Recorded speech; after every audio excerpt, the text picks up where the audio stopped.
ওকে, তো দেখেন আমি কি করছি, এখানে হেডিং ট্যাগ নিচ্ছে তাই না, H1 থেকে H6 পর্যন্ত। তো একটু ব্রাউজারে এসে যদি রিফ্রেশ করি দেখেন চলে আসছে তাই না, H6 থেকে H1 পর্যন্ত সব চলে আসছে। তবে এগুলো হচ্ছে বডির সাথে চেপে গেছে। চেপে যাওয়ার কারণটা হচ্ছে যে আমরা এখানে কন্টেইনার ক্লাসটা ইউজ করি তাই না। তো এখন আমরা কী করবো, কন্টেইনার ক্লাস ইউজ করবো। কন্টেইনার ক্লাসটা কী করবে, এগুলোকে ঠিক মাঝামাঝি রাখবে। ওকে, তো এখন যদি রিফ্রেশ করে দেখবেন মাঝামাঝি চলে আসছে। তো দেখেন, তো আমরা কী করবো, বুটস্ট্র্যাপের কিছু ক্লাস আছে, হিডিং ক্লাস আছে, এই হিডিং ক্লাসগুলো যদি ইউজ করি তাহলে এগুলো চেঞ্জ করে দিতে পারবো। যেমন এটা হলো কি H1 ট্যাগ তাই না, এটা হলো H6 ট্যাগ। তো আমি যদি এখানে H6 ট্যাগ ইউজ করি দেখবেন এটার সাইজ হয়ে যাবে কার মতো, H6 এর মতো। ওকে, দেখেন আমি এগুলো প্রত্যেকটিতে কী করবো, ক্লাস ইউজ করব। ক্লাস নিলাম, ঠিক আছে। তো ক্লাস নিয়ে এখানে H দিয়ে দিলাম সবগুলোতে। তো এখন এটাতে যদি আমি দেখেন এটা ট্যাগ হলো কি H6, তার মানে কি এটা সব থেকে বড় তাই না। এখন এখানে যদি আমি দিয়ে দিই সরি H1, এখন আমি এটাকে দিয়ে দেবো কি H6 দিয়ে দেবো, ঠিক আছে। দেওয়ার পর যদি রিফ্রেশ করে দেখবেন এটা সব থেকে ছোট হয়ে গেছে। তার মানে কি বুটস্ট্র্যাপে হেডিংয়ের জন্য ক্লাস আছে। ওকে, তো আমরা এই হেডিং ক্লাসগুলো ইউজ করতে পারি। যদি আমরা H1 ট্যাগ ইউজ না করি কোনো প্রবলেম নেই, আমরা এই ক্লাসটা ইউজ করতে পারবো। দেখেন এটা হলো কি H2 ট্যাগ তাই না। তো এখানে আমি কি করতে পারি, H5 দিতে পারি। H5 ক্লাসটা দিলাম, সো এটা কি করবে, H5 এর সমান হয়ে যাবে। এটা দেখেন রিফ্রেশ করি ছোট হয়ে গেছে তাই না, H5 এর যে ডিজাইন সেটা পেয়ে গেছে। ওকে, তারপর এটাকে আমরা কি করতে পারি, এটাকে H1 করে দিতে পারি। H6টা কি সব থেকে ছোটো না, দেখবেন এটা সব থেকে বড় হয়ে যাবে। ওকে, দেখেন সব থেকে বড় হয়ে গেছে। তারপর যেটা করব, এটাতে দিয়ে দেবো H4 দিয়ে দিলাম। দেওয়ার পর কী হবে দেখবেন এটা চেঞ্জ হয়ে গেছে। ওকে, তারপর কি করবো, এটাকে দিয়ে দিলাম H3, এটাকে দিয়ে দিলাম কি H2 দিয়ে দিলাম। ওকে, দেখেন চেঞ্জ হয়েছে তাই না। তার মানে কি আমরা বুঝে গেলাম যে বুটস্ট্র্যাপে এই হেডিংয়ের জন্য আলাদা আলাদা ক্লাস আছে তাই না। তো আমরা কি করছি দেখেন, এখানে হচ্ছে যে 4টা H1 ট্যাগ নিছি এবং এগুলো কি দিচ্ছি, এর ভিতরে টেক্সট দিচ্ছি হচ্ছে দিস ইজ ডিসপ্লে 1 থেকে শুরু করে ডিসপ্লে 4 পর্যন্ত তাই না। সো আমরা কী করবো, এখন এখানে ক্লাস ইউজ করবো, ডিসপ্লে ক্লাস। প্রত্যেকটাতে ক্লাস নিয়ে নিলাম, এখানে ডিসপ্লে দিয়ে হাইফেন দিলাম। ওকে, তো দেখেন একটু ব্রাউজারে গিয়ে রিফ্রেশ করে দেখি। আমরা কি করব, এখানে কিছু বিআর ট্যাগ ইউজ করবো, তাহলে হচ্ছে স্ক্রল করে দেখাইতে পারবো তাই না। বিআর ট্যাগ অনেকগুলো নিয়ে নিব, দেখেন স্ক্রল করে দেখা যাচ্ছে এখন। সো এগুলো কি সেম সাইজ চলে আসছে তাই না। তো এর মধ্যে আমরা যদি এই টেক্সটগুলো যদি এর থেকে বড় করতে চাই আমরা, তাহলে কী করবো, ডিসপ্লে ইউজ করবো। হ্যাঁ, ডিসপ্লে ক্লাস হলো ডিসপ্লে 1 থেকে ডিসপ্লে 4 পর্যন্ত। সো আমি এখানে প্রথমটাতে ডিসপ্লে 4 দিলাম, দেখেন। দেওয়ার পর যদি রিফ্রেশ করি দেখেন টেক্সটটা কি একটু চেঞ্জ হয়ে গেল না, বড় হয়ে গেছে, কালারটাও চেঞ্জ হয়ে গেছে, ফন্টের ওয়েট সব কিছু চেঞ্জ হয়ে গেলো তাই না। তো এখানে দেবো কি 3, দেওয়ার পর যদি রিফ্রেশ করে দেখেন এটা আরও বড় হয়ে গেছে তাই না, 4 থেকে 3 আরও বড় হয়ে গেছে। এরপর এটা যদি এটাতে যদি এখন 2 ইউজ করি দেখেন এটা আরও বড় হয়ে গেছে। তো এবার যদি এখানে কি 1 ইউজ করি দেখবেন এটা আরও বড় হয়ে গেছে। তো আমাদের যদি এরকম বড় টেক্সট দরকার হয় তাহলে আমরা কি ডিসপ্লে ক্লাস ইউজ করতে পারবো তাই না। 3টা কি করছি ট্যাগ নিছি, প্যারাগ্রাফ ট্যাগ। এর মধ্যে রাখছি কি বোল্ড টেক্সট, নর্মাল টেক্সট এবং ইটালিক টেক্সট তাই না। তো এবার যদি আমি ব্রাউজারে গিয়ে রিফ্রেশ করে দেখেন এগুলো চলে আসছে। তো এর পূর্বে হচ্ছে যে আমি আরেকটা আচ্ছা দেখেন এখন আমি কি করব, যেটা করতেছিলাম এটা পরে করি, সমস্যা নেই। তো এখন এগুলোতে আমি কি করব, ক্লাস ইউজ করব। ক্লাস ইউজ করে এগুলোর স্টাইল চেঞ্জ করে দেবো, আমার ডিজাইনটা চেঞ্জ করে দেবো। সো দেখেন আমি 3টা পি এর মধ্যে একসঙ্গে ক্লাস নিচ্ছি, ক্লাস। ওকে, ক্লাসের পর ফন্ট দিলাম, ওকে, তারপর হাইফেন দিলাম, ঠিক আছে। ওকে, তো প্রথমটাতে আমি দিব font wait, WEIGHT, font wait দিয়ে দিলাম বোল্ড, ঠিক আছে। ফন্ট ওয়েট বোল্ড দেওয়ার পর আমি কী করবো, রিফ্রেশ করলাম ব্রাউজারে, দেখেন বোল্ড হয়ে গেছে তাই না। তো এটা যদি আমরা সিএসএস দিয়ে করতে চাইতাম বা এই টেক্সটগুলোকে যদি সিএসএস দিয়ে বড় করতে চাইতাম তাহলে আমাদের অবশ্যই সিএসএস গিয়ে কোড লিখতে হতো তাই না। বুটস্ট্র্যাপে কী হচ্ছে, এটা আমরা জাস্ট এদের ক্লাসটা ইউজ করতেছি, এই ক্লাসটা ইউজ করে ডিজাইনটা পেয়ে যাচ্ছে তাই না। কারণ হচ্ছে এরা এই ক্লাসের মধ্যে ডিজাইন দিয়ে রাখছে, দেখেন এই যে এটা কি ফন্ট ওয়েট কত দেওয়া আছে, এখানে বোল্ড দেওয়া আছে তাই না, বোল্ড দিচ্ছে এরা, ঠিক আছে, যে কারণে আমাদের এখানে পেয়ে যাচ্ছে। তো আমাদের কি সিএসএস আর নতুন করে লিখতে হচ্ছে না। তো এইখানে আমরা কি করব, ফন্ট ওয়েট দিয়ে দেব নর্মাল, ঠিক আছে। দেওয়ার পর যদি রিফ্রেশ করে দেখেন এটা যেমন ঠিক তেমনই আছে, কারণ এটা ডিফল্ট অবস্থায় নর্মাল আছে। ওকে, এবার আমরা যেটা করব এখানে দিয়ে দেবো ফন্ট ইটালিক। ঠিক আছে, ফন্ট ইটালিক দেওয়ার পর যদি রিফ্রেশ করি এটা দেখেন ইটালিক হয়ে গেছে। তো এই কাজগুলো আমাদের সিএসএস দিয়ে করতে হচ্ছে, তাই না? এগুলো আমরা ইজিলি করতে পারতেছি বুটস্ট্র্যাপের ক্লাস দিয়ে। তো দেখেন এরপর আমি যেটা করব এখানে একটা এসআর ট্যাগ নেব হরাইজন্টাল, তারপরে কি করব নেব যে লিড, এখানে দেব লিড। ঠিক আছে, লিড নামে একটা ক্লাস ইউজ করবো। সো হচ্ছে যে আমি একটা কাজ করতে পারি, ভিডিওটা পজ করে সবগুলো লিখে ফেলি। তো দুইটা প্যারাগ্রাফ ট্যাগ আমি নিয়েছি, এর মধ্যে টেক্সট রাখলাম। ওকে, এখন যদি ব্রাউজারে এসে রিফ্রেশ করি দেখেন এই যে প্যারাগ্রাফ চলে আসছে, তাই না? তো এর মধ্যে হচ্ছে ডিফল্ট একটা স্টাইল পাচ্ছে বুটস্ট্র্যাপের। হ্যাঁ, তারপর আমরা কী করবো, বুটস্ট্র্যাপের একটা ক্লাস আছে, এই ক্লাসটা ইউজ করবো। সো এই ক্লাসটা আমি ইউজ করলাম, এখানে ক্লাস দিলাম, এই ক্লাসের মধ্যে দিয়ে দিলাম লিড। এখন দেখবেন দুটা সেম আছে, রিফ্রেশ করার পর দেখবেন এটা একটু চেঞ্জ হয়ে যাবে এর থেকে। হ্যাঁ, ডিফল্ট একটা স্টাইল পেয়ে যাবে বুটস্ট্র্যাপে। দেখেন যখন রিফ্রেশ করলাম এটা থেকে এখন এটাকে সুন্দর লাগতেছে, ফন্ট সাইজটা বড় হয়ে গেছে, লেটার ওয়ার্ড স্পেসিং চলে আসছে। হ্যাঁ, সব কিছু চেঞ্জ হয়ে গেছে, তাই না? তো এটা কীভাবে পেলাম আমরা? জাস্ট একটা ক্লাস ইউজ করলাম বুটস্ট্র্যাপের।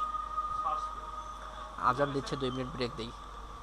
ওকে, তো এবার আবার ভিডিওটা পজ করে আমি কিছু দেখো, এখানে আমি সবগুলোতে কী করলাম, হ্যালো ওয়ার্ল্ড লিখে দিচ্ছি, তাই না? তো এটা হচ্ছে আমি কি করব, আচ্ছা থাক, এটা সবগুলো বড় হাতেরই থাক। তো এখন যেটা করব এগুলোকে যদি আমি টেক্সট ট্রান্সফর্ম ইউজ করি, প্রথমটাকে দিলাম সাপোজ লোয়ার কেস, তারপরটা দিলাম ক্যাপিটালাইজ, তারপরে দিলাম আপার কেস, তাহলে আবার এটার জন্য আমাদের সিএসএস এ কোড করতে হচ্ছে, তাই না? আমরা জাস্ট কী করবো, এগুলোকে বুটস্ট্র্যাপের ক্লাস করে ইউজ করব, করে সেই কাজগুলো করে ফেলবো। তো প্রথমটাকে আমরা পরে কাজ করি, এই দুটো আগে কাজ করি। ঠিক আছে, এটাকে আমি এখন দিব যে ক্যাপিটালাইজ, নিচেরটাকে দেব। আচ্ছা, ক্লাস ইউজ করব, ক্লাস আমি তিনটাতে একসঙ্গে নিয়ে নিই। ক্লাস টেক্সট দেব। ঠিক আছে, টেক্সট দেওয়ার পর একটা হাইফেন দেব।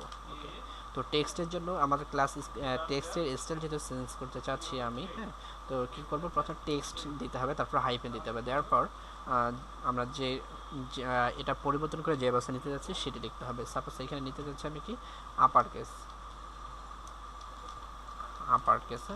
এরপর যদি ব্রাউজারে এসে রিফ্রেশ করি আপার বড় হয়ে গেছে, তাই না? ওকে, নেক্সট ক্লাস থেকে আমরা কি করব, লাইভ সার্ভার ইউজ করব, আপার কেস হয়ে গেছে। তো এখন এটাতে আমি ইউজ করব কি ক্যাপিটালাইজ, ক্যাপিটালাইজ। ওকে, ক্যাপিটালাইজ। এবার যদি ব্রাউজারে এসে রিফ্রেশ করি দেখবেন এটা ক্যাপিটালাইজ হয়ে গেছে, তাই না? এটাকে এখন কি করব, লোয়ার কেস ইউজ করব এর মধ্যে,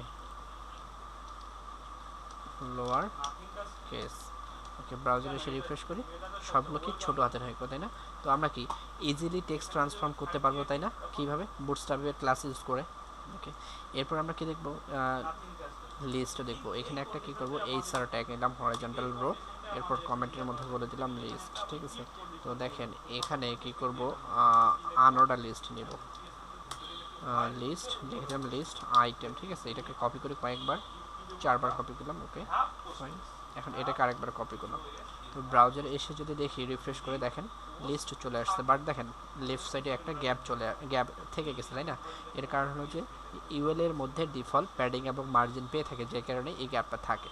সো আমরা এখন কি করব, এখানে একটা ক্লাস ইউজ করব, লিস্ট হাইফেন আন স্টাইল। ঠিক আছে, লিস্ট হাইফেন আন স্টাইল ইউজ করলাম, করার পরে কী হবে, এই স্টাইলটা চলে যাবে। ঠিক আছে, আচ্ছা আমরা বানান ভুল করছি হয়তো বা, আন স্টাইল লিস্ট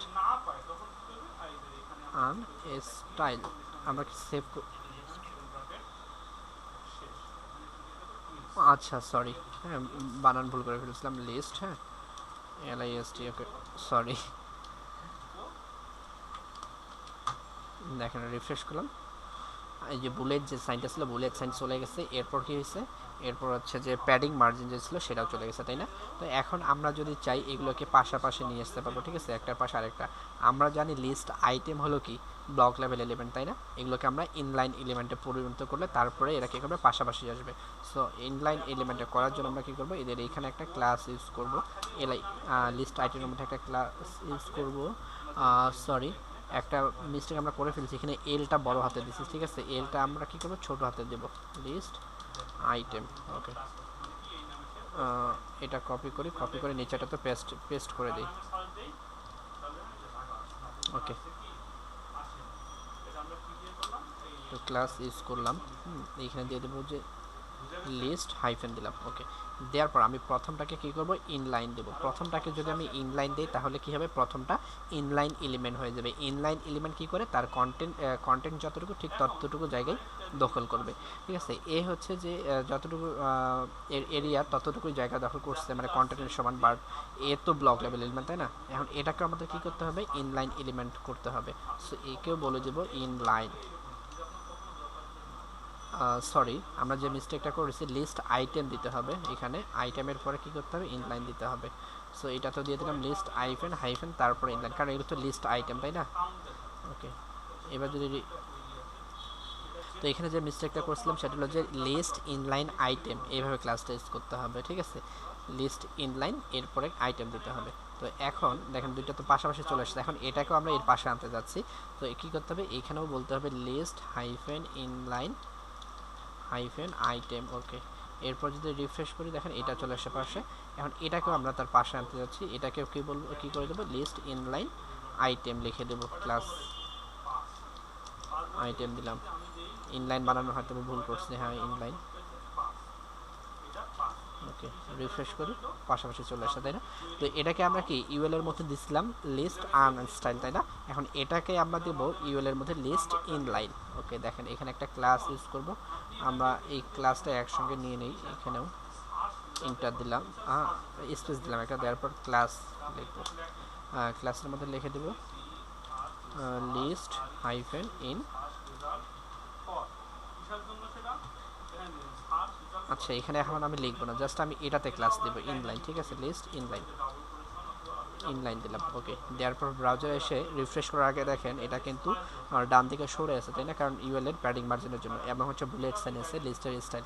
রিফ্রেশ করার পর কী হবে, লিস্ট, সরি সামনে লিস্ট লিখিনি। ওকে, লিস্ট ইনলাইন দিলাম। ঠিক আছে, তো রিফ্রেশ করলাম, দেখেন স্টাইলগুলো চলে গেছে, তাই না? এবং বাঁ দিকে চেপে গেছে, কারণ ইউএল এর মার্জিন প্যাডিংও চলে গেছে।